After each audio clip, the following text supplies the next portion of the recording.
Hello and welcome to the channel. Today I am William Gwyn and I'm going to be talking about some works that I studied at English A-level. So I will be going on to study English and history at Durham University, but today I'll be talking about some books that I have previously studied. Not just books, actually, some plays into the mix as well. So yes, the works that I studied, and this isn't all of them, these are just a few that I thought might be interesting to talk about. And yeah, so let's just get straight on into it.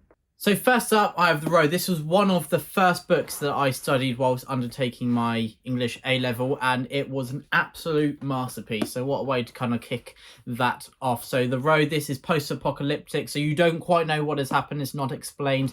It's left to your own devices to decide what has happened. So it may have been an environmental crisis, or it may have been a nuclear war, and this is the destruction that has been left behind. And it may symbolise the destruction of Manifest Destiny. There's a lot of different layers you can dive into in The Road, and I really love that Cormac McCarthy does not explicitly explain everything that has happened. He leaves stuff to your own imagination, and it is really reflecting the state of the few people who are left alive at the end, that they don't know what has happened. They were left out of the loop and they don't have time to worry about that. All they can do now is try to survive. This is about a father and son going across this wasteland in America, we're in the hope of trying to find somewhere that may be better. All the plants are dead, there's little food, they have little protection, and the world has turned into anarchy, basically. So this father and son are trying to survive, and they come across dangers of other people, starvation, etc, etc. It is a very tense read, and it really mounts up to a very satisfying but shocking conclusion, because it's satisfying in the sense that it feels fitting to the story, but it is tense, it is sad, and yeah, this is not a happy read. But yeah, I absolutely loved studying it. And this is the first book I read by Cormac McCarthy, and it really kick-started my love for his writing. I love how he alters his prose style and his writing style, and the tone and atmosphere and the themes he engages with, depending on the book and the topic he is approaching. So No Country for Old Men I also love, as I do Blood Meridian, and they're all set in different times and places. So it really shows his craft as a writer, that he alters so much of his style to fit the story. And in The Road, I would say that he did that absolutely perfectly. And of course, this is not a book that needs to be explained or introduced, because it is so famous now. It's becoming a classic for a reason. It is probably his most well-known and read book, even though many people would say Blood Meridian is his magnus opus. And yeah, I certainly think Blood Meridian is also an exceptional book, but I'm talking about books that I studied, and The Road is the first one I'm talking about today, and I'm very happy that I was assigned along with my class to read this. Next up, I have a book called American Pastoral by Philip Roth. So this is a book I did not click with. So we follow a man called the Swede, and he is someone he's an idol to everyone around him. He seems like he lives the perfect life. He's a sportsman, he's very academic, he's inheriting a business, he's handsome, he marries another famous woman in the state, and everything just seems to fall into place with him. Everyone looks at him like he's the perfect person, and they're envious. They are jealous of the life that he lives. But then over the course of the book, we follow him and we see this disillusionment from what seems like an amazing life, where it's really stripped back to what is important in life, and he doesn't have it, basically. And it's really just showing the destruction of his life. But he tries to maintain this facade, and he feels a pressure to portray this image of himself, which is just perfect, and not showing the fragile nature that lies beneath. So I really enjoyed the beginning of this story. I thought it was very engaging, that you're posed with certain mysteries. There's hooks that Philip Roth lays in, that you know something is going to happen and unfold, and that there's going to be a certain catalyst, but you're not sure when it will occur, why it came about, and Philip Roth does a great job of really making you feel invested in finding those answers out. I would say, as after the first third, I got a bit lost. I think that, well, I didn't love the book, basically, overall. It didn't quite click with me. I thought it was over cynical, that by the end, not over the top, I just thought it was a bit too much, and that is just my opinion. I know many people disagree, and I may appreciate it more if I read it again, but I just felt at the time, I was like, it's a bit too much, it's a bit forceful, I felt. Whereas I say with Cormac McCarthy, he leaves a lot unsaid, and that's really, I find that really engaging. Philip Roth, I think, was too much the opposite way, where he was really kind of force-feeding what was going on, I believe anyway, and it jarred a bit with me. I think a lot of people really like that, but to me, it jarred. And yeah, I thought just as it was a step too cynical. And you know that is a lot when I'm talking about Cormac McCarthy and I love his books. He is cynical, but Philip Roth is to a whole new level. It really just made me feel like I lost faith in humanity. But I had an exceptional English teacher, and he's the one who assigned this book. And I remember he said to me, I told him my thoughts on the book and that it was a step too cynical. And he looked at me and he said, read it in 20 years and you'll think it's not cynical enough. So yeah, that stuck with me, obviously, because I still remember it. And yeah, maybe I will read it in a few years and maybe I will love it, or maybe think this is not cynical enough. That would be typical, wouldn't it? But yeah, so it shows how he believes that I'm going to be worn down by life. And yeah, he's probably right there. But yeah, American Pastoral, I appreciate it and I respect it, but I didn't love it. And also, it is certainly a memorable book. Many of the books that you don't enjoy, you don't really remember many of the details, but I still remember many of the events of some scenes that I thought were absolutely brilliant. And there is a quote I will remember for the rest of my life. It is that he had learned the worst lesson that life could teach, that it makes no sense. So yeah, that stayed with me. And so now that's enough about American Pastoral. Let's get on to the next one. One of my exams was centered on the poetry of Byron, and I absolutely loved his poetry. And so it wasn't about a certain collection, it was the selected works of Byron. So they would pick, I think it was 12 poems, and we had to read through them and of course study those. And I absolutely loved it. I love his discussion of love, loss, tragedy, legacy, identity, and more. And I possibly loved learning about him even more. He was certainly not a nice figure, and he was a bit of a living paradox. He was a bit of a social creature. He loved being the life of the party, but at the same time he liked to be isolated. He was a misanthrope.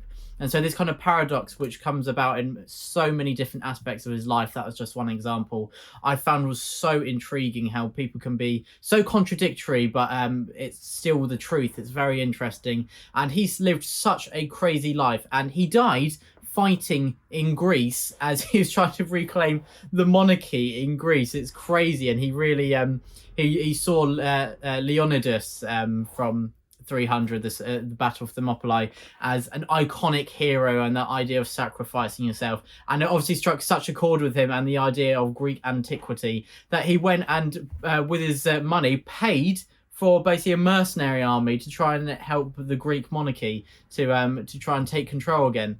Absolutely crazy. And yeah, he's such an interesting figure, and his poetry is absolutely brilliant in my opinion. A lot of it is becomes a lot more interesting when you know the background to the poem, because he's often lying and he's often having subtle little digs at people he knows, or presenting himself as a hero. He was one of the first major celebrities basically, and people absolutely loved him. I think he was the first person to put a portrait of himself on the cover of his poetry or his work, so he became a bit of a celebrity in that right. And he was a bit obsessed with himself, but as I said, it's not about him being a likable person, it's about him being so enjoyable to learn about. And he was quite enigmatic at the same time as being very open as well. So yeah, it's very interesting in that way, and he interacted with so many major figures of the time. And of course, his poem She Walks in Beauty is quoted in Dead Poet Society, so of course I was going to love studying Byron's poetry. Next up, I have a play, and it is Richard III. I don't know why they chose that picture to put on the front when there's been so many great performances of Richard III, and they chose that one. And yeah, anyway, Richard III, I thought this is a great play. Richard of Gloucester, the character Richard III himself, is perhaps my favourite Shakespeare character ever. He has such an electricity on the page. When he is present at the scene, it is just magnetic. Even just reading the script, absolutely incredible. And watch a few scenes of him that have been put on YouTube of certain adaptations where absolutely brilliant. The dialogue is just exceptional, and his character absolutely brilliant. What I love is that I also love Iago and Othello, but the thing about Iago is he is manipulating others around him and scheming, but everyone thinks he's nice, whereas Richard III is the complete opposite. Everyone knows that he is the villain, and yet he's still in these scenes manages to get them wound up in their own words, and then manages to twist it around and manipulate them and come out on top. It's absolutely fascinating watching the battle of words upon the page and how he emerges victorious somehow every single scene, even though he's got so much evidence stacked against him that they know he's done, but they just can't pin him down. He's very slimy in that way, but he's very enjoyable to follow. I'd say Richard III, it's very interesting that way, and obviously it's a historical play, and I'm really fascinated in that medieval period, the War of the Roses, and this conclusion to that. But I'd say the scenes that don't have Richard III on are a bit dry and a bit expositionary, I'd say, at times. Whereas, say, cast like Macbeth, I'd say that the side characters are far more engaging. And Richard III, I'd say they faded a bit more into the background. So when Richard III wasn't present, I wasn't as engaged as, say, I would be in plays such as Othello or Hamlet or Macbeth, as I said.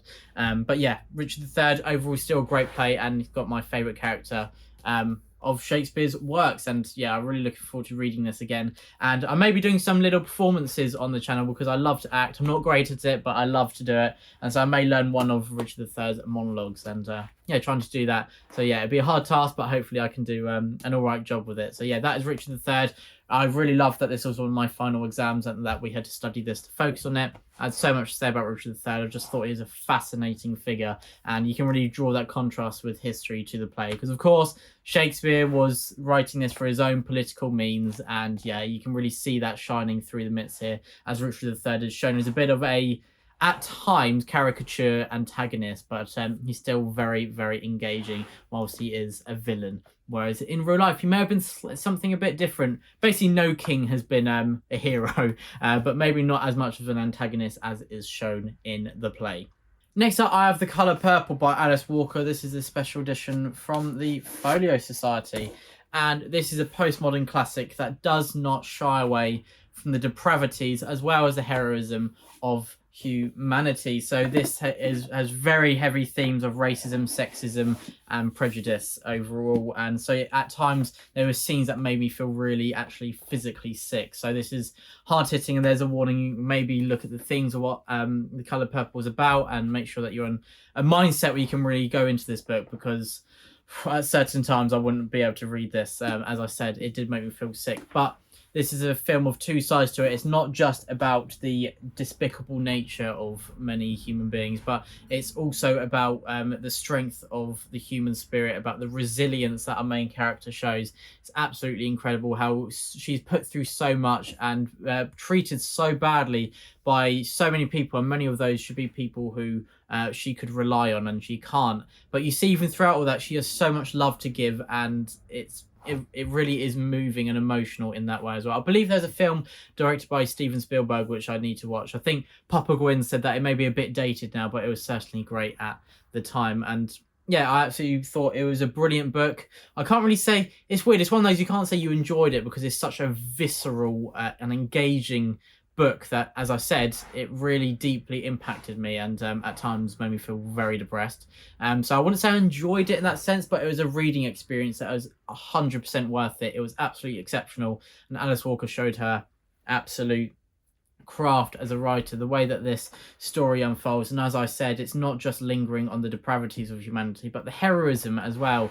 It shows that somehow we're in a world where so many terrible things happen, but so many great things as well, and how we try and live amongst that, and we try to outlast the terrible things and live for the good in the world. So yeah, it's very poignant, and I think we can find something that resonates in this story. I think everyone can. And yes, certainly a brilliant story, and it's becoming a classic for a reason. Next up, I have a book called A Clockwork Orange. I'm sorry to those book lovers. I have damaged this book slightly. It's when we were moving, damaged it. I'm very sad about that. But yeah, it's A Clockwork Orange. So this is by Anthony Burgess, and this is set slightly in the future then. It's now in the past, but slightly in the future. And it is about a young man called Alex and his Droog, so his gang. And we begin by following them as they go through committing despicable deed after despicable deed. And it seems like there are no consequences, living in a bit of an anarchical world where there is an establishment and institution, but corruption is rife, and people can kind of just get away with this behaviour. And it's all about gang warfare and hedonism as well. So they are key themes in A Clockwork Orange. But Alex, at some point, he gets caught, and somehow he is subjected to something called the Ludovico technique, which I won't say any more because that's part of what this book is about. And whilst terrible things are happening, we are told this story through the narration of Alex himself, and he is such a charismatic figure that is sickening that as he's going through talking about these events, he's almost got this element of glee, or it's like Anthony Burgess wrote it almost as if he's taking joy at telling the reader about this and torturing them through these scenes. It's absolutely brilliant how Alex becomes such an engaging figure, and he is despicable, but you see another side to him as well, where it doesn't justify what he is, but it's showing maybe why he has become what he has become. And I find that really interesting, that kind of the psychology behind who we are as adults, and how much childhood really reflects who we become.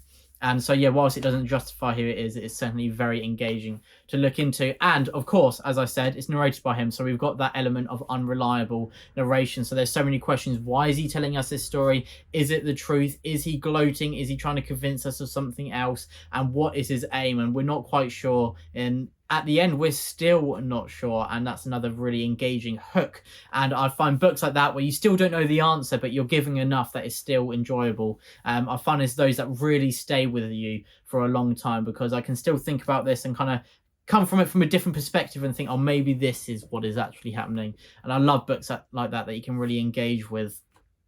And yeah, it's not just a foregone conclusion. And so yeah, I really enjoyed A Clockwork Orange. And if you like Mark Lawrence's writing, A Prince of Thorns, his main character York Ancraft is inspired by Alex. So yeah, there we go, but a little fact there to throw into the mix. And yeah, I knew that I've not read Mark Lawrence's first trilogy, but I certainly need to, The Broken Empire. And yeah, I'll be very interested to see the similarities and differences with Alex.